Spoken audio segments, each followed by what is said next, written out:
When you look at price elasticity of demand and consumer expenditure, one of the most important applications of price elasticity of demand concerns its relationship with the total amount of money consumers spend on a product.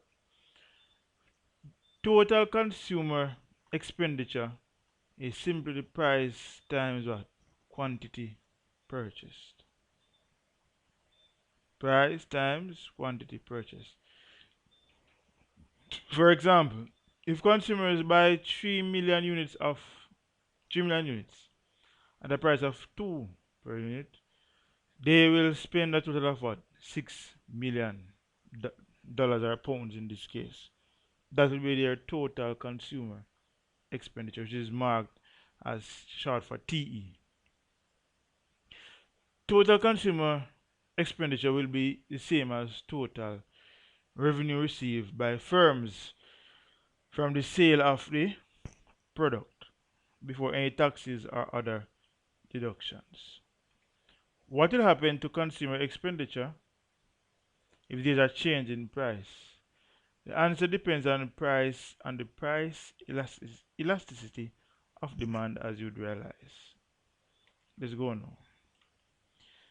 As price rises, so quantity demanded falls, and vice versa. When the demand is elastic, quantity demanded changes proportionately more than price. Thus, the change in quantity has a bigger effect on the total consumer expenditure than does a change in price. For example, when price rises, there will be such a large fall in consumer demand that less will be spent than before. This can be summarized as follows. Price rise, quantity falls proportionately more. Thus, total expenditure what? Falls. Price falls, quantity rises, meaning quantity demanded rises proportionately more. Thus, total expenditure what? Rises. In other words, total expenditure changes in the same direction as does quantity. This is illustrated in figure 2.12, which is this right here. The areas of the rectangles in the diagram represent total expenditure. This is one rectangle and this is another rectangle, right? Why? The area of a rectangle is its height multiplied by what? Its length. So from here to here is what? 20. From here to here is 4. So height multiplied by length is equal to what? 8 in this case for from if it is long one, and the small one will be what? 5 times 10 is what? 50. In this case, this is price multiplied by what? Quantity bought, which is total expenditure. Demand is elastic between points A and B. Point A and B. Alright. As a rising price from 4 to 5 causes a proportionately large fall in quantity demanded from 20 to 10 million. Right? Total expenditure falls from what? 80 million, which was 4 times 20, the striped area, to 50 million, which is what? 10 times 5, which is pink area. Alright? When demand is elastic, then a rise in price will cause a fall in total consumer expenditure and thus a fall in the total revenue that firm selling the product receives. A reduction in price, however, will result in consumers what? Spending more, and then firms will be what? Earning more. So that's for you, elastic demand. Now, inelastic demand now, when demand is inelastic, it's the other way around. Price changes proportionately more than quantity. Thus, the change in price has a bigger effect on total consumer expenditure than does the change in what? Quantity. So when price rises, quantity demanded falls proportionately less, total expenditure rises. When price falls, quantity demanded rises proportionately less, total expenditure falls. In other words, total consumer expenditure changes in the what? Same direction as price in this case. This is illustrated by in figure 2.3. Right? Look at it now carefully. In figure 2.3, 2.13 that is, which is this one, demand is said to be inelastic between points A and point C. Why? A rise in price from 4 to 8, see there? From 4 to 8, what is now? Causes a proportionately smaller fall in quantity demanded from 20 million to what? 15 million. Good. Total expenditure rises from 80 million, which was 4 times 20, which is 80 million, to what? 128 times 15 to 120 million, which is the pink area. Alright. In this case, firms' revenue will increase if there is a rise in price and a fall if there is a what? Fall in price. Let me repeat that. In this case, firms' revenue will what? Increase. It is a what? Rise in price, and fall if there is a fall in price. Alright. Now, you may be asking why I say that. Let me go back. Remember, it is said that total consumer expenditure will be the same as the what? Total revenue received by firms from the sale of the product. That's why I was said a while ago. Alright. We'll look at some special cases now. Figure 2.14 shows three special cases. First one is where you have a totally inelastic demand. Second one we have what? Indefinitely inelastic demand, and what? Unit elastic demand. Total inelastic demand. Now this is shown by a vertical straight line. No matter what happens to price, quantity demand remains what? Same. It is obvious that the more the price rises, the bigger will be the what? Level of consumer expenditure. Thus, figure 2.14, consumer expenditure will be higher at what?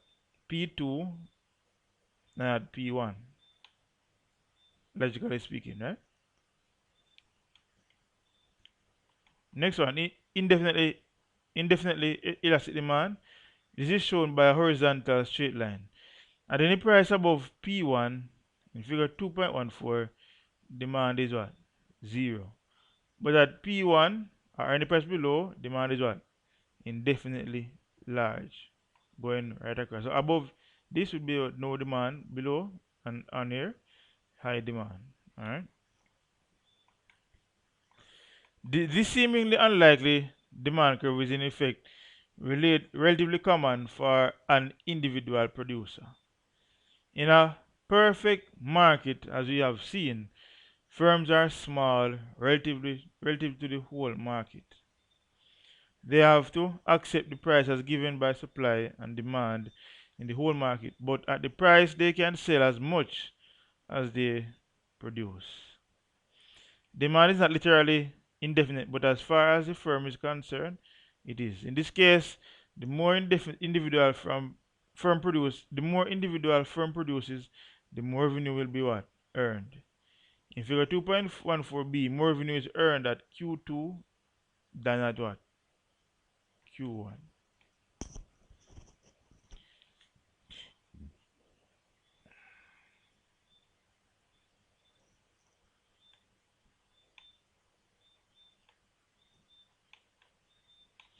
Let's look at unit elastic demand now.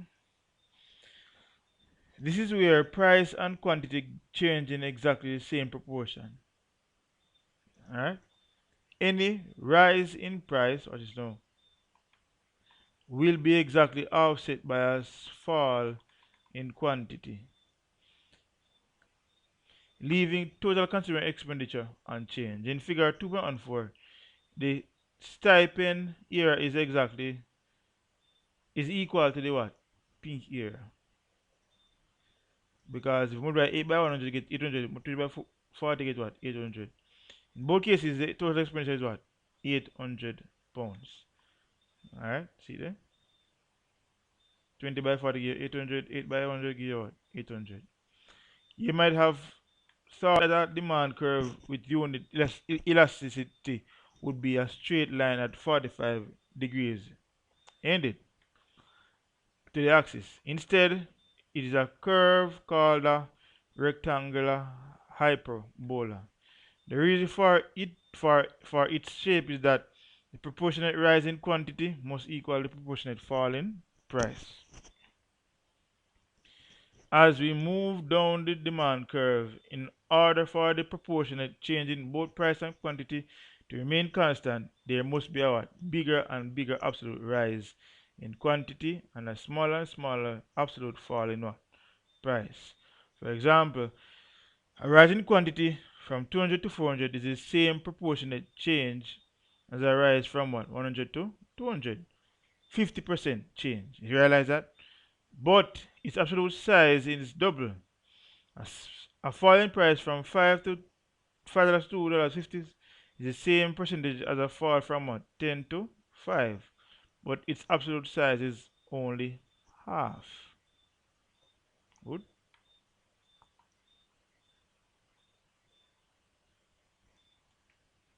If you so desire, you can do this activity for yourself. If you so desire, but you don't have to. That's up to you. All right.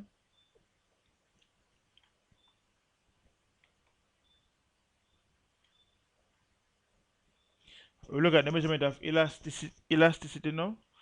We define the price elasticity as the percentage or proportionate change in quantity demanded divided by the percentage or proportionate change in price. But how in practice do we measure these changes for a specific demand curve? We shall examine two methods. The first is called the arc method.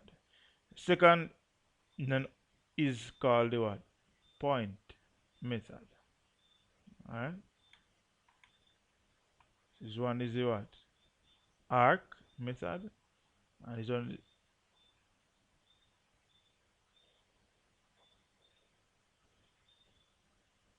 is the arc as well. For them. Alright? A common mistake that students make is to think that you can talk about elasticity of a whole curve. The mistake there is here is that in most cases the elasticity will vary along the length of the curve. Take the case of demand curve illustrated in figure 2.15, which is this one. Watch carefully, please. Between points A and B, total expenditure rises, right?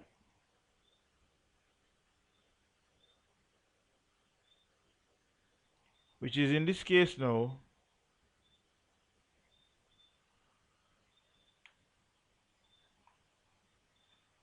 P2 Q2 greater than what? P1 Q1. How do we get that, by the way? P2 Q2 greater than what? P1, Q1. You realize that? Hope you realize that. Quantity is more. Here, sir. It's the key. Quantity is more. Alright? That's the key right there. Quantity is more. Demand is thus elastic between these 2 points, between these 2 points. Between points B and C, however, total expenditure falls. Here, demand is what? Demand here is what? Inelastic. Normally, then we can only refer to elasticity of a portion of the demand curve, not of the what? Whole curve.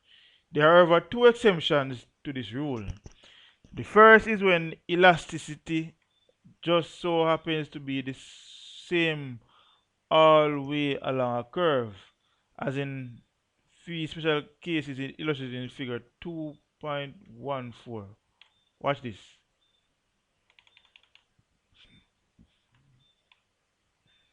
2.14, which was this one.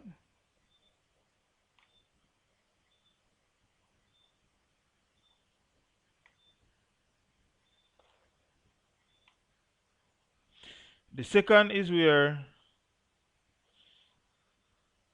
two curves are drawn on the what? Same diagram as in illustrated in figure 2.11. Let's go back to figure 2.11.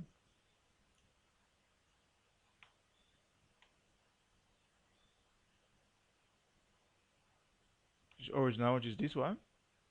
Alright. Let's go back down to our where we are looking through at this time.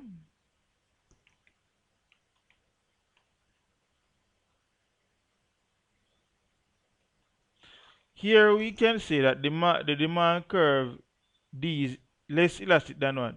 Curve D1 at any given price. Note, however, that each of these two curves will still have different elasticities along its length.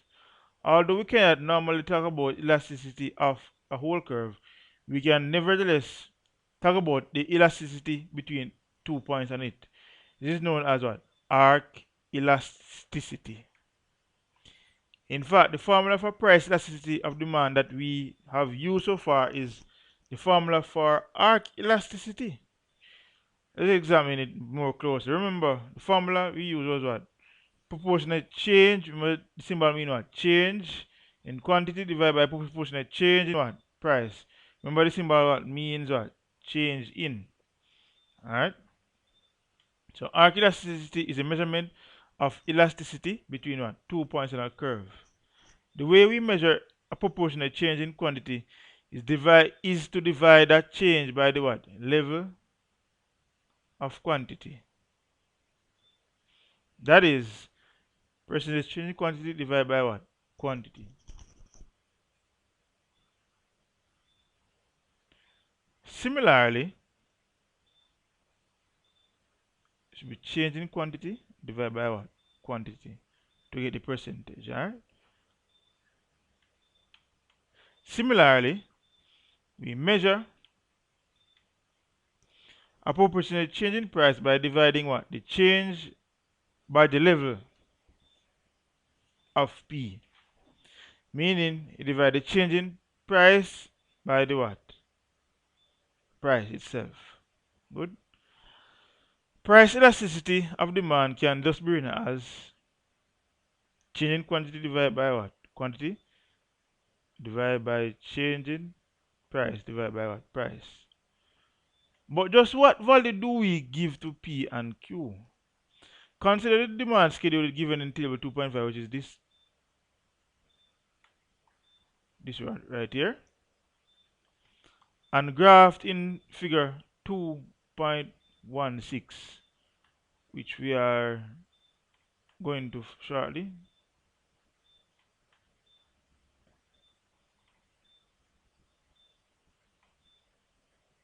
Sorry. In figure 2.16, which is right here. Alright.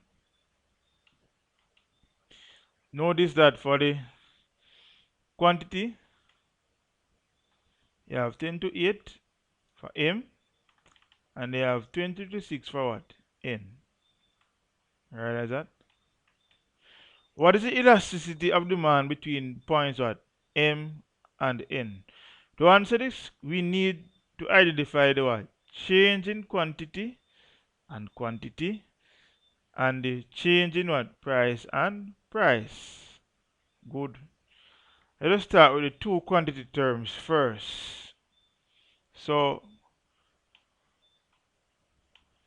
the original quantity was what? 10. Move from 10 to 20. The change is what? 10, right? So, the difference in quantity, which is a change between in quantity between 10 and 20 is what? 10. That means the change in quantity is what? 10. But what is the proportionate change in quantity? You would divide the change in quantity by what? Quantity. Is it 10 divided by 10, taking 10 or um by taking quantity equal 10 as the base form which to measure the change in quantity, or is it 10 divided by 20 taking quantity as 20? To avoid this problem, the average of the two quantities is used. In other words, the midpoint between them giving what? Quantity equal to what? 15. So therefore, first thing you do is to find the quantity, which is this one. You'd have found the change in quantity already, But to find the quantity, you add 10 and 20 and divide by 2, which will give you what? 15. So you would not use the 10 or the 20, but you would what? Add them together to find the midpoint. So therefore, your change, your the quantity figure now would have been what? 10 divided by 15. Good. The difference between price 8 and 6 is what? 2. That's all. If you could have drawn this, if you could possibly at this time and draw this diagram off, it would be a good thing. Between 6 and 8 is what? 2, right? There you go. Alright? Remember say the formula is what? Change in price divided by what? Price. So it will be 2 divided by 8 plus 6, which will be negative 2.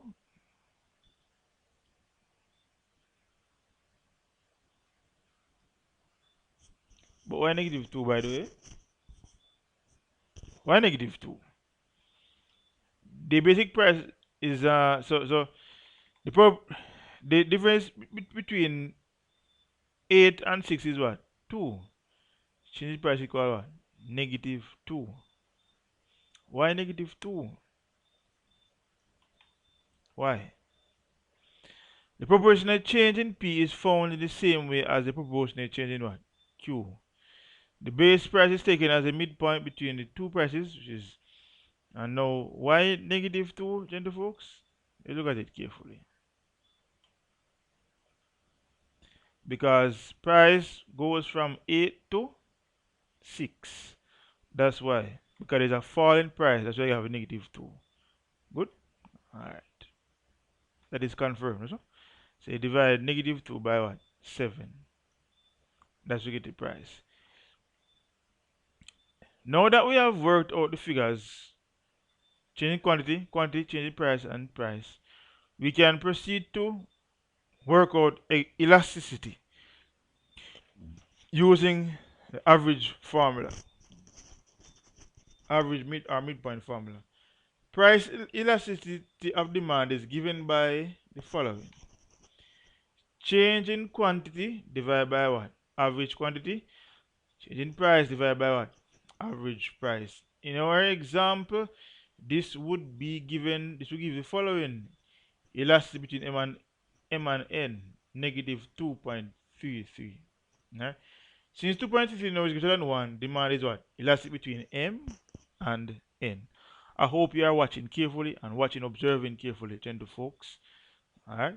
Because you might bounce on something somewhere in the exam. So please watch carefully and listen as we go along. So a while ago, what we did was to calculate what? Arc elasticity. Alright? Good. We're going to look now. We're going to look now at the measurement of elasticity, focusing on what? Point elasticity. So rather than measuring elasticity between 2 points on a demand curve, we may want to measure it at a single point. For example, point R in figure 2.17, which is this point R, right?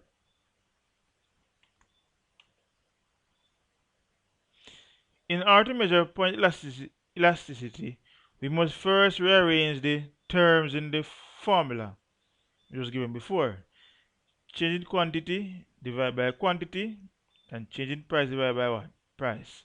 By doing so, we can rewrite the formula for elasticity of demand as changing quantity divided by what? Changing price times price divided by what? Quantity.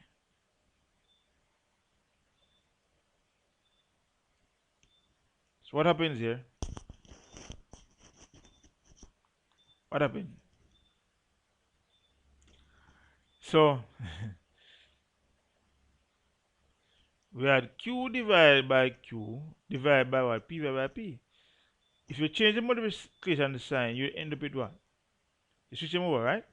So we had to rearrange. Do some rearranging. Good. And we did.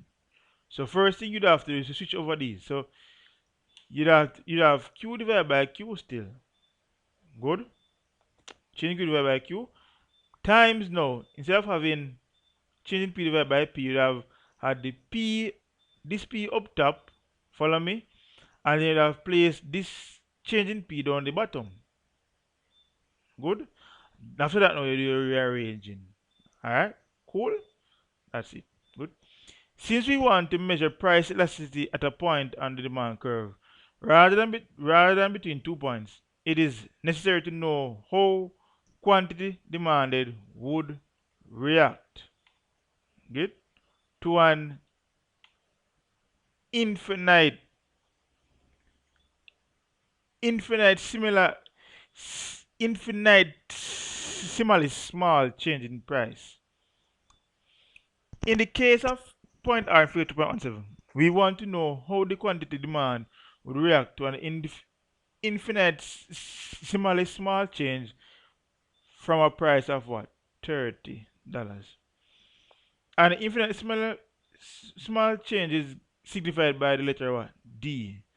The formula for the price elasticity of demand thus would be, this is for what? Point elasticity dq over dp times what? P over q. Alright. So the point elasticity is the measurement of elasticity uh, at a point on a curve.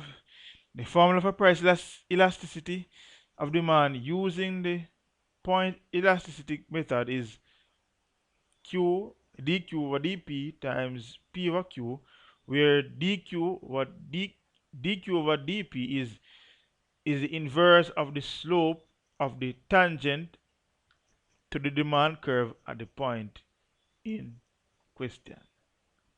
Alright, you can make a note of this if you so desire.